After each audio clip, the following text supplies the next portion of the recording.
자, 오늘은 페이지 299페이지 점유자와 회복자의 관계죠. 중요한 부분입니다. 시험에 거의 무조건 나오는 부분인데 이런 문제죠.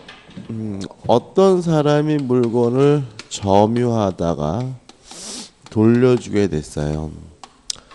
이 둘 간의 문제를 우리가 점유자와 회복자의 관계라고 하는데요. 첫 번째 주의할 점은 이 점유자는 아무런 이유도 없이 남의 물건을 점유하다가 돌려준 사람만을 의미한다는 거죠.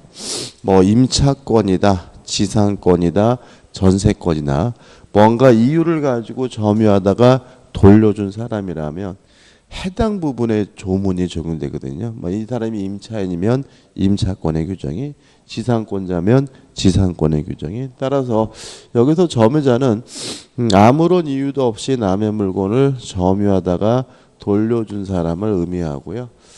세 가지가 문제가 됩니다. 첫째, 점유자가 목적물을 점유하고 있을 때 과실이 발생했으면 어떻게 할 거냐, 이 문제인데, 일단 과실은 쉽게 말씀드리면 불로소득을 말해요.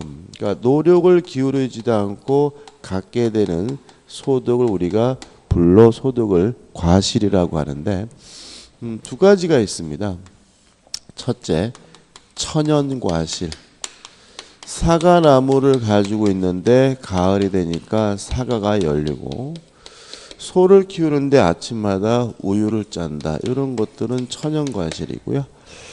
법정과실, 법률 규정에 의해서 인정해주는 불로소득, 이렇게 생각하시면 되고, 이자, 지료, 차임, 이런 거를 의미하게 되는 거죠. 일단 이러한 과실은 누가 갖느냐 문제에 대해서 우리 민법은 만약에 점유자가 선이라면 과실수취권이 인정됩니다. 따라서 선의 점유자는 과실수취권이 있기 때문에 수취한 과실을 부당이득으로서 반환할 필요가 없고요. 또 점유한 그 물건이 부동산이라면 선의 점유자가 과실수취권이 있다라는 말은 결국은 지료나 차임을 지급할 필요가 없다, 이런 의미가 되는 거죠. 이에 반해서 악의 점유자는 과실수취권이 없습니다.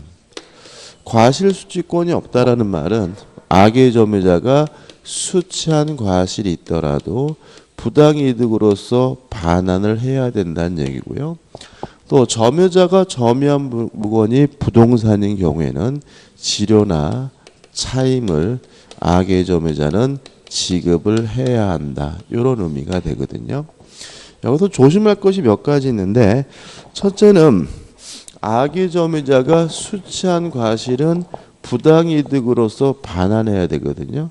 따라서 만약에 과실로 인해서 악의 점유자가 과실을 수취하지 못했다면 그때는 대가라도 변상해준다, 보상을 해줘야 된다는 거 주의하시기 바라고요.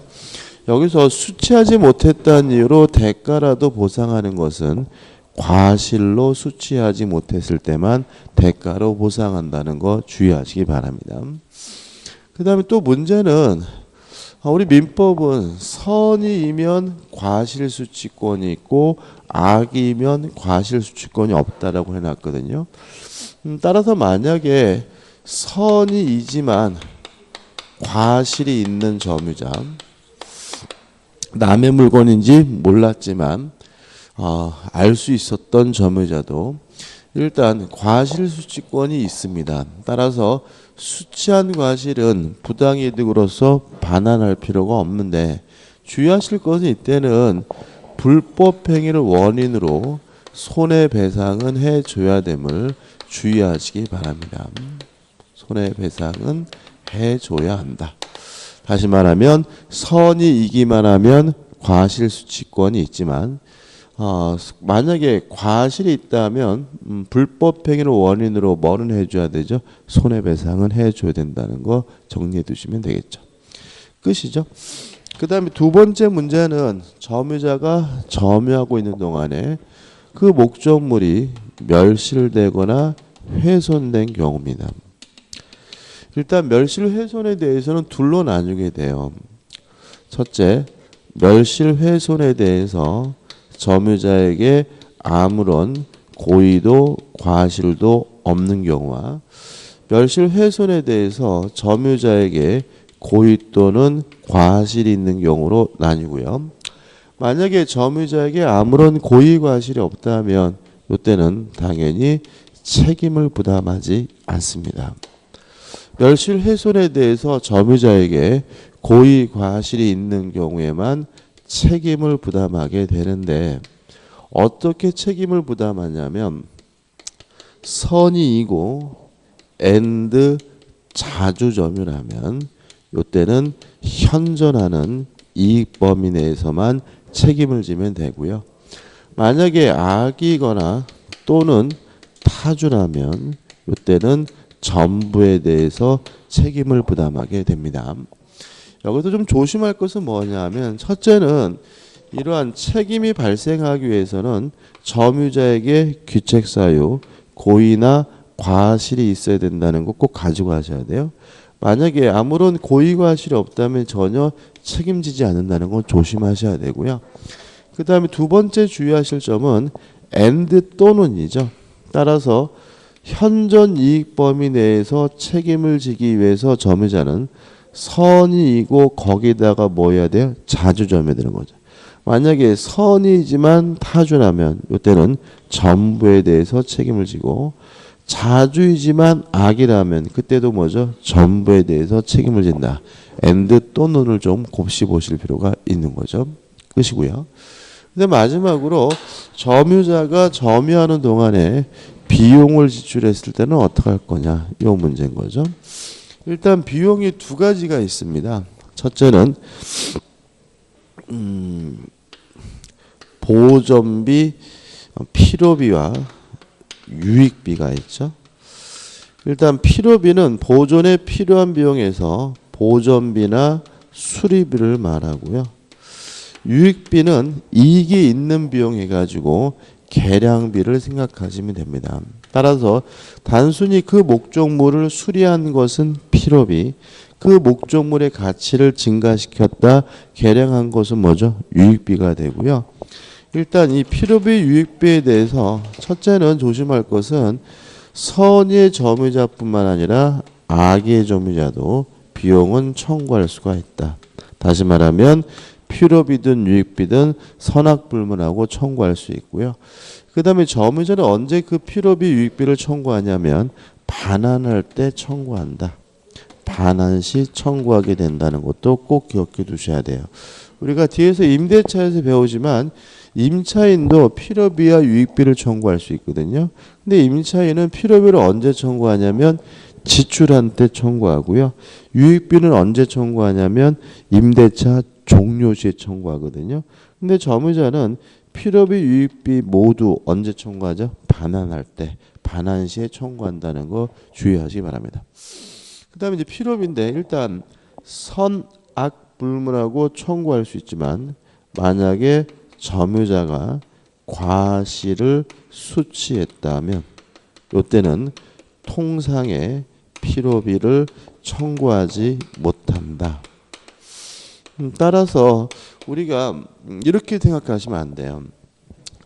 악의 점유자도 필요비를 청구할 수 있다. 이렇게 이해하시면 함정에 빠지게 되는데 왜 그러냐면 과실을 수취한 점유자는 통상의 필요비를 뭐하지 못해요? 청구하지 못하는데 선의 점유자는 뭐가 있죠? 과실수취권이 있거든요. 그래서 오히려 이 통상의 필요비는 누가 청구하는 거냐면 악의 점유자가 청구한다. 왜냐하면 과실을 수취하면 통상의 필요비를 뭐하지 못해요? 청구하지 못하니까요. 그 다음에 유익비에 대해서도 선악불문하고 청구를 하게 되는데 항상 청구하는 것은 아니고 이익이 현존하는 경우에만 청구하게 되고요. 이러한 청구가 있을 때 회복자는 점유자가 지출한 지출 비용이나 또는 증가액에 대해서 선택해서 지급하면 되는데 누가 선택하냐면 회복자가 선택하게 됨을 주의하시기 바라고요.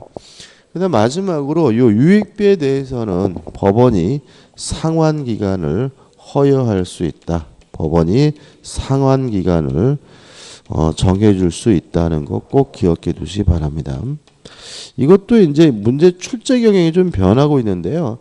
과거에는 요 회복자를 점유자로 바꿔서 오답을 많이 만들었고요.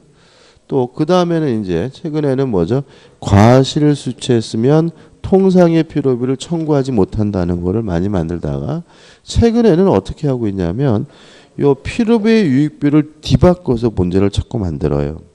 이익이 현존해야지만 청구하는 것은 필요비가 아니라 뭐죠? 유익비고, 또 상환기간을 허용할 수 있는 것도 뭐에 대해서만요? 유익비에 대해서만 그렇고 필요비에 대해서는 상환기간을 허용하지 않는다는 거 잊지 마시기 바랍니다. 이 정도고요. 이게 한 문제짜라고 생각하시고 반드시 숙지하시고 정리를 해 두셔야 됩니다. 교재 정리하는 의미에서 302페이지 보시면 대표 예제가 나와 있죠. 점유자와 회복자의 관계 등에 관한 설명으로 틀린 것은 1번 선의의 점유자는 과실을 취득한다 옵니다. 2번 점유자가 점유물 반환증후권 행사하는 경우 그 침탈된 날로부터 1년 내 행사해야 된다. 맞는 지문이고 바로 설명드릴 거고요. 3번 점유자가 필요비를 지출한 경우 그 가액의 증가가 현존한 경우에 한하여 상환을 청구할 수 있다. X죠. 가액의 증가가 현존하다. 이익이 현존해야지만 청구할 수 있는 것은 필요비가 아니라 뭐죠? 유익비이기 때문에 답은 뭐죠? 3번이 되는 거죠. 4번 점유자가 점유의 방해를 받을 염려가 있는 때에는 그 방해 예방 또는 손해배상의 담보를 청구할 수 있고요. 5번 점유물이 점유자의 책임 있는 사유로 멸실됐어요. 그러니까 멸실됐는데 점유자에게 책임 있는 사유로 멸실됐다는 말은 점유자에게 뭐가 있다는 거죠? 고의 과실이 있으니까 뭘 져야 된다는 얘기죠? 책임을 져야 된다는 얘기거든요. 소유의 의사가 없는 점유자는 다시 말하면 타주죠. 타주면 선이라 하더라도 뭐죠? 전부에 대해서 책임을 져야 되니까 선인 경우에도 손해의 전부를 배상해야 한다는 질문은 O 맞는 질문이 됩니다. 그 다음에 3번에서 뭐가 나오냐면 점유보호 청구권이 나와요.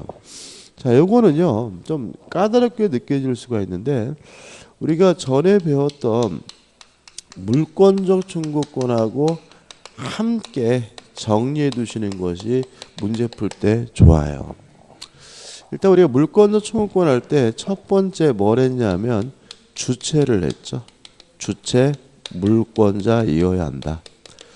따라서 물권이 없는 사람은 어떠한 경우에도 물권적 청구권 행사할 수가 없다. 두 번째 상대방은 누구를 말하냐면 점유자를 말하는데 그 사람이 점유자라면 아무런 고의 과실이 필요가 없고요.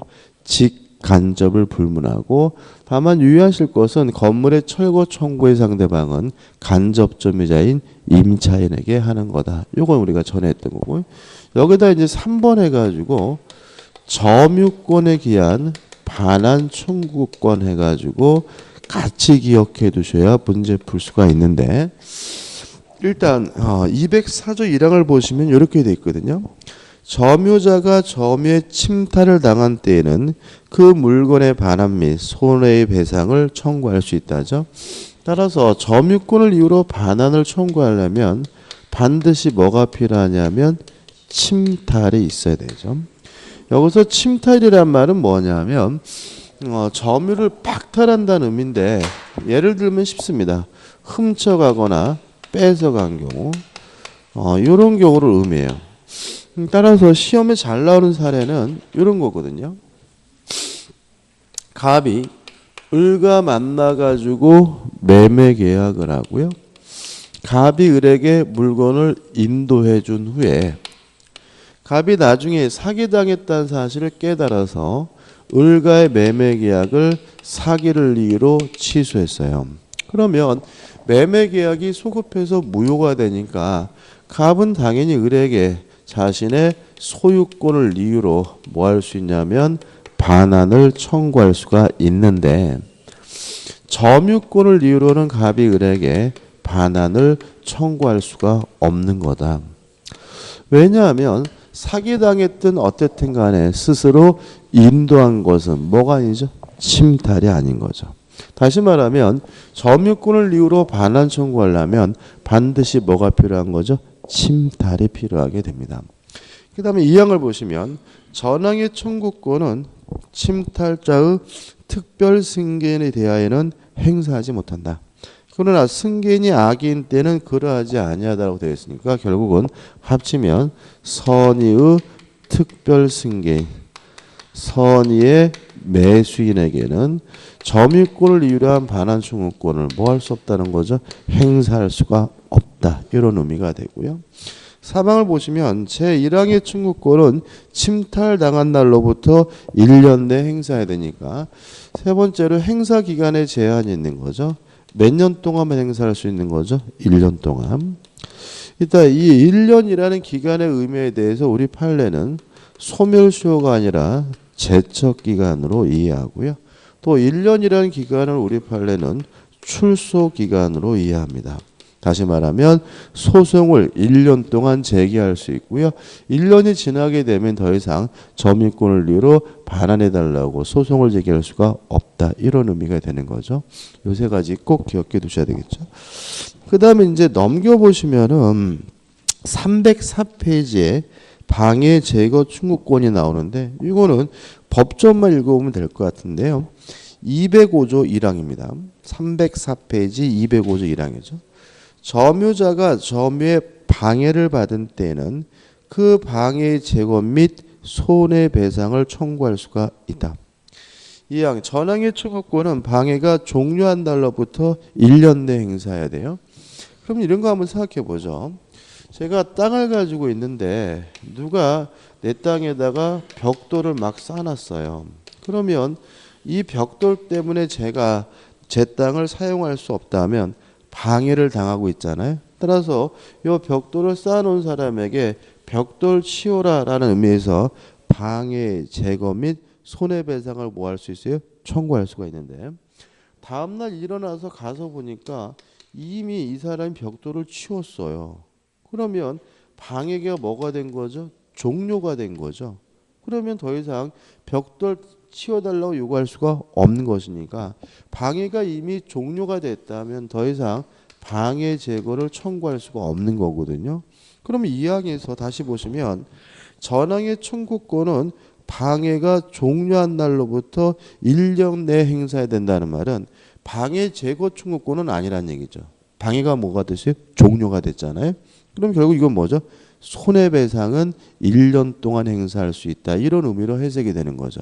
다시 말하면 방해가 있으면 방해의 제거 및 손해배상을 청구할 수 있는데 방해가 이미 종료가 됐다면 끝났다면 그때는 제거는 청구하지 못하고 뭐만 청구하죠? 손해배상만 청구하는 거다. 따라서 방해가 종료한 날로부터 1년 내 행사해야 된다는 것은 결국은 방해 제거 청구가 아니라 손해배상을 1년 동안 행사할 수 있다는 의미로 해석됨을 주의하시기 바라고요. 사망, 공사를 인하여 점유의 방해를 받은 경우에는 공사 착수 후 1년을 경과하거나 그 공사가 완성된 때에는 방해 제거를 청구하지 못한다는 거 그냥 속 기억해 두시면 됩니다. 그 다음 우측에 보시면 이제 뭐가 나오냐면 방해 예방 청구권이 나오거든요. 206조입니다. 1항. 점유자가 점유의 방해를 받을 염려가 있는 때에는 그 방해의 예방 또는 손해배상의 담보를 청구할 수 있고요. 여기서 조심할 것은 또는입니다. 예방 또는 손해배상의 담보죠. 다시 말하면 둘 중에 하나만을 행사할 수 있고요. 둘 다 행사할 수 있는 것은 아니라는 거 그거 하나만 주의하시면 됩니다. 대페이지 풀어볼게요. 소유자 갑으로부터 가액을 임차하여 점유한 을을 병이 불법으로 몰아내고 그 가액을 현재 점유하고 있다죠. 자, 한번 생각해 보죠. 지금 갑이 을에게 임대를 해서요. 임차인 을이 거주하고 있는데 병이 불법으로 몰아내고 침탈을 해가지고 병이 살고 있단 말이죠. 물론 요 갑을 우리도 간접 점유자라고 하고요. 을을 우리가 뭐죠? 직접 점유자라고 하고, 간접 점유자도 점유권이 있기 때문에 점유권을 이유로 반환 청구할 수 있고, 직접 점유자도 점유권을 이유로 반환 청구할 수 있겠죠. 따라서 1번 을은 병에게 대하여 점유물 반환 청구권을 갖는다. 5점. 2번 갑은 병에 대하여 소유물 반환 청구권을 갖는다. 맞습니다. 왜냐하면 갑에게는 소유권도 있고 무엇도 있어요? 간접 점유권도 있으니까요. 3번 갑은 병에 대하여 점유물 반환 청구권을 갖지 않는다. X죠. 답은 뭐죠? 3번이죠. 4번 병의 점유 침탈 후 1년이 경과하면 을은 병에게 점유물 반환 청구권 행사할 수 없다. 5죠. 왜냐하면 점유권에 기한 반환 청구권은 1년만 행사할 수 있으니까요. 5번 을은 임차권을 등기하지 않는 이상 병에 대해 임차권에 기한 방해 배제 청구권을 갖지는 않습니다. 왜냐하면 임차권은 물권이 아니라 뭐죠? 채권이기 때문에 그런 거죠. 그 다음에 넘겨보시면 점유의 소와 뭐가 나오냐면 본권의 소가 나와요. 자, 이 문제죠. 자, 사기를 이유로 취소한 후에 사기를 이유로 취소를 했는데 스스로 인도했기 때문에 침탈이 아니므로 점유권을 이유로는 뭐 할 수 없어요? 반환 청구할 수 없거든요. 그래서 만약에 갑이 점유권을 이유로 반환 청구하는 소송을 제기하면 재판에서 뭐 하게 되냐면 패소하게 되는데, 이유는 법원 입장에서도 갑이 점유권을 이유로 소송을 제기하면 뭐만 가지고 재판해 줘야 되냐면 점유권만 가지고 재판해 줘야 되고요. 무엇을 고려하면 안 되죠? 소유권은 고려하면 안 됩니다. 그래서 일단 중간에 나번 보시면 이렇게 돼 있거든요. 점유권에 기인한 소는 본권에 관한 이유로 뭐 하지 못해요? 재판하지 못하죠. 따라서 만약에 갑이 점유권을 이유로 소송을 제기하면 판사는 점유권만 가지고 판단해 줘야 되므로 갑은 재판에서 뭐 하게 되냐면 패소를 하게 되는 거거든요. 그럼 갑은 이 물건을 돌려받기 위해서 또다시 소송을 제기해야 됩니다. 무엇을 이유로요? 소유권을 이유로 반환 청구한다는 소송을요. 만약에 소유권을 이유로 반환 청구하는 소송을 제기하게 되면 갑이 뭐 할 수 있냐면 승소할 수가 있어요. 이게 뭐냐면 가죠. 양자의 소는 전혀 기초를 달리하는 별개의 소송이다.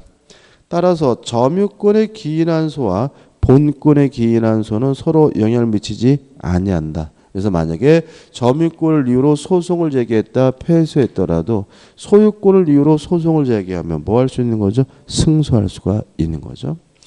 그다음 마지막으로 자력구제가 나오는데 시험에 나오는 부분은 아닙니다. 우리가 어떠한 침해가 있을 때 국가를 통해서 구제받는 것이 원칙이고요.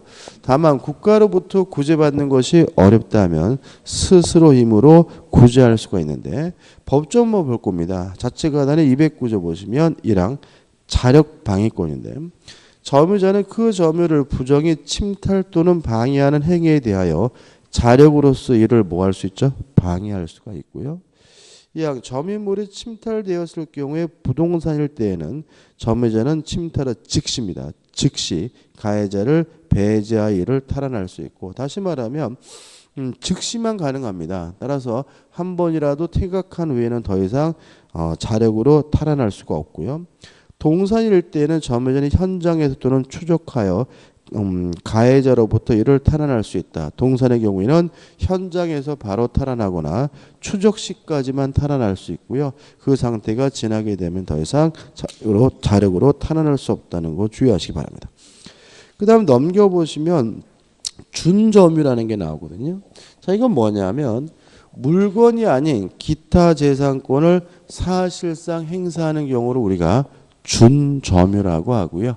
준점유에 대해서도 점유권에 관한 민법 규정이 준용이 됩니다.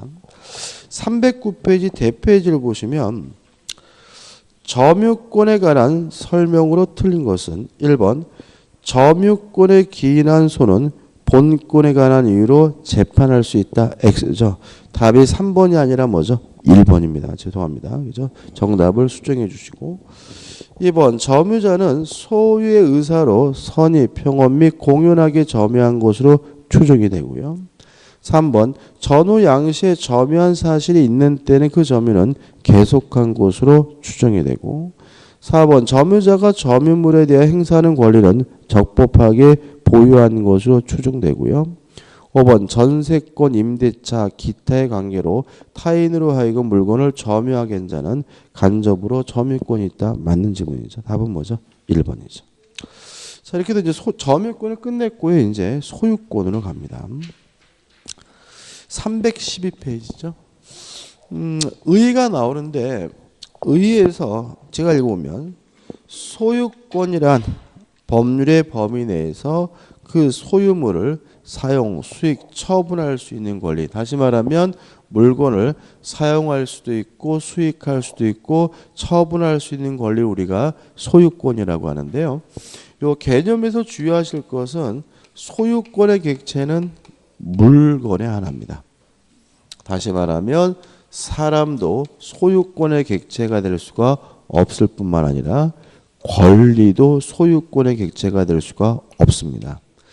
일단 예를 들어서 이런 것도 나오는 거죠. 아파트 입주권은 소유권의 객체가 된다. X. 왜냐하면 아파트 입주권은 물건이 아니라 뭐죠? 권리이기 때문에 소유권의 객체가 될 수가 없는 거죠. 다시 말하면 소유권의 객체는 뭐의 하나입니까? 물건의 하나인다는 거 잊지 마시기 바랍니다. 법적 성질을 보시기 바라고 그 다음에 이 소유권의 제한에서 복잡하게 나오는데 솔직히 읽어볼 필요도 없어요. 그냥 이 정도죠. 소유권은 무제한으로 절대적으로 보장되는 권리가 아니라 법률에 의해서 공공복리 차원에서 필요한 경우에는 제한될 수가 있다. 이 정도죠. 그 다음 우측에 하단에 보시면 부동산 소유권의 범위에서 1. 토지 소유권의 범위가 나오죠. 자, 이런 문제입니다.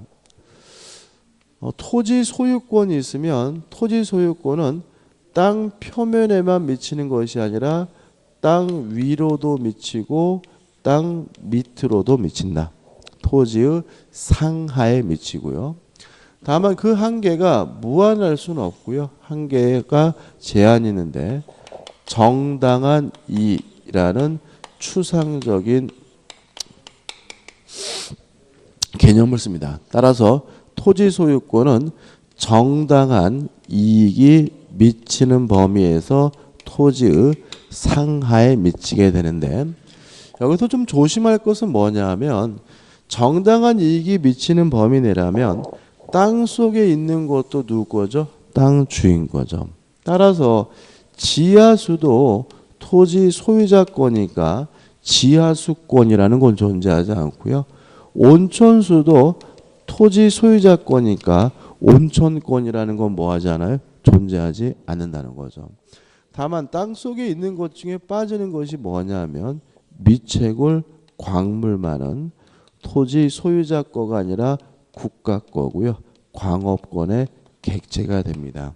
그래서 여기서 이제 우리가 생각해 볼 것은 온천수도 토지 소유권의 내용이고 구성 문자이기 때문에 온천권이라는 권리는 존재할 수가 없다는 거하고 그 다음에 광업권은 광물을 객체로 하고 나머지 광물을 제외한 것은 토지 소유권을 객체로 하니까 광업권과 토지 소유권은 중복되지 않기 때문에 광업권은 토지 소유권과 혼동되지 않는다는 거 두 가지만 주의하시면 되겠죠. 그 다음에 314페이지 오시면 뭐가 나오냐면 상린관계가 나옵니다.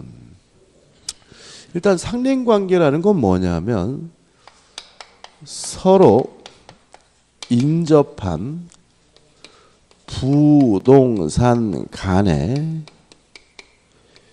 이용을 조절하는 관계를 우리가 상린관계라고 합니다.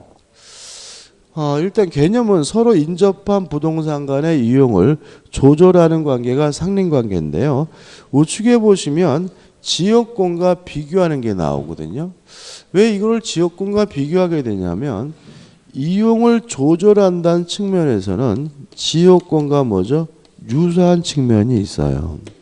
그래서 아주 가끔입니다. 지역권과 구비라는 것이 가끔 나오는데 그럼 뭐가 차이점이 있느냐? 첫째, 상린관계는 서로 인접한 경우에 적용이 됩니다. 이에 반해서 지역권은 첫째, 인접할 필요가 없다는 점에서 차이점이 있고요. 또 상린관계는 부동산 간의 문제입니다. 따라서 토지 간의 문제일 수도 있고 건물 간의 문제일 수도 있고 건물과 토지 간의 문제일 수도 있는데 지역권은 뭐죠? 토지 간의 문제라는 점에서 차이점이 있고요. 다만 상호 이용 조절 문제라는 점에서는 같아요. 그래서 상린관계나 지역권이나 모두 요 부동산 토지를 이용하는 사람이라면 그 사람이 소유자든 지상권자든 전세권자든 임차권자든 상린관계에 관한 민법 규정이 적용되고요. 또 소유자든 지상권자든 전세권자든 임차권자든 지역권을 취득할 수 있다는 점에서는 공통점을 갖게 되는 거죠. 그 다음에 또 차이점은 상린관계는 관계입니다. 관계라는 말은 뭐냐면 독립된 용익물권이 아니라는 거죠. 그러니까 상린관계는 물권이 아니라 단순한 관계, 법률 규정이기 때문에 등기 같은 거 필요 없고요. 또 상린관계는 물권이 아니기 때문에 뭐에 걸릴 일도 없냐면 소멸시에 걸릴 일도 없어요. 이에 반해서 지역권은 전형적인 뭐죠? 용익물권이죠. 용익물권이니까 지역권을 취득하려면 뭐가 필요하죠? 등기가 필요하고요. 또 용익물권이기 때문에 20년 동안 행사하지 않고 방치하면 소멸시에 걸린다는 점에서 차이점이 있죠. 다시 말하면 상린관계라는 것은 서로 인접한 부동산 간의 이용을 조절하는 뭐죠? 관계, 소유권의 내용인데 반해서 지역권은 독립된 용익물권이라는 점에서 차이점이 있다는 거 좀 생각해 보시기 바랍니다. 그 다음에 이제 3에서 상린관계에 관한 민법 규정이 나오는데 다 볼 필요는 없고요. 특히 하단에 건물의 구분 소유에서 제215조가 나오는데 가입합니다. 보실 필요가 전혀 없는 부분이고 사문화되어 있는 부분이고 넘겨보시면 2번에서 뭐가 나오냐면 인지 사용 청구권이 나오는데 뭐만 조심하시면 되냐면 형성권이 아니다. 다시 말하면 인지 사용 청구권은 승낙을 받지 않고 일방적으로 행사하는 뭐가 있죠? 형성권이 아니라는 거죠. 자, 개념은 이렇습니다. 갑이라는 사람이 살고 있고 이웃에 을이 살고 있는데 갑이 을과의 경계에다가 담이나 건축을 하려고 해요. 그러면 자기 땅에서만 담을 쌓기가 어려우니까 네 땅 좀 내가 쓰자라고 요구할 수 있는데 이게 뭐죠? 인접한 토지 사용 청구권이고요. 인지 사용 청구권은 형성권이 아니기 때문에 이웃 토지로 들어가서 사용하려면 이웃 거지로부터 뭐가 받아야 되죠? 승낙을 받아야 한다. 승낙이 없다면 이웃 토지를 뭐 할 수 없어요? 사용할 수가 없고요. 또 승낙을 안 하더라도 만약에 들어가고자 하는 곳이 주거인 경우에는 을의 주거인 경우에는 판결로 이러한 승낙을 대신하는 거, 가름하는 것이 불가능하다는 정도만 기억하시면 됩니다. 그 다음에 이제 뭐가 나오냐면 3번 생활방해 금지해가지고 임미시온이 나오고 우측에 판례가 나오는데 이것도 뭐 과거에는 굉장히 자세히 공부해야 되지만 지금은 중요하지 않습니다. 판례 같은 거 안 보셔도 되는데 간단하게 정리하면 이렇게 되는 거죠. 이웃 거주자의 생활을 방해하는 행위가 있었어요. 이러한 생활 방해 행위에 대해서 이웃 거주자는 원칙적으로 인용할 의무, 수인할 의무가 존재합니다. 따라서 모든 생활 방해 행위가 금지가 되는 것은 아니고요. 인용할 의무를 초과하는 경우에 참을 만한 정도를 초과하는 경우에 그때는 뭐가 돼요? 금지가 되고요. 따라서 참을 만한 정도가 초과됐다라고 판단된다면 그만해라 행위의 정지를 청구할 수가 있고요. 또 이러한 생활방해 행위로 인해서 손해가 발생했다면 손해배상을 뭐 할 수 있냐면 청구하는 것이 가능하다. 이렇게만 정리하면 되겠죠. 다시 말하면 생활방해 행위에 대해서 이웃고지자는 받아들일 의무가 있고요. 받을 만한 정도가 초과되는 경우에는 금지가 되므로 행위의 정지나 손해배상을 뭐 할 수 있어요? 청구할 수 있다라고 간단하게 정리하시면 되고 판례 같은 건 보지 않으셔도 됩니다. 그 다음에 318페이지 오시면 뭐가 나오냐면 수도 등의 시설권이 나오는데 가입표입니다. 전혀 보실 필요가 없고 5번 해가지고 뭐가 나오고 있냐면 주의 토지 통행권이 나오는데 중요하죠. 요건 좀 쉬었다가 보도록 하죠. 그죠?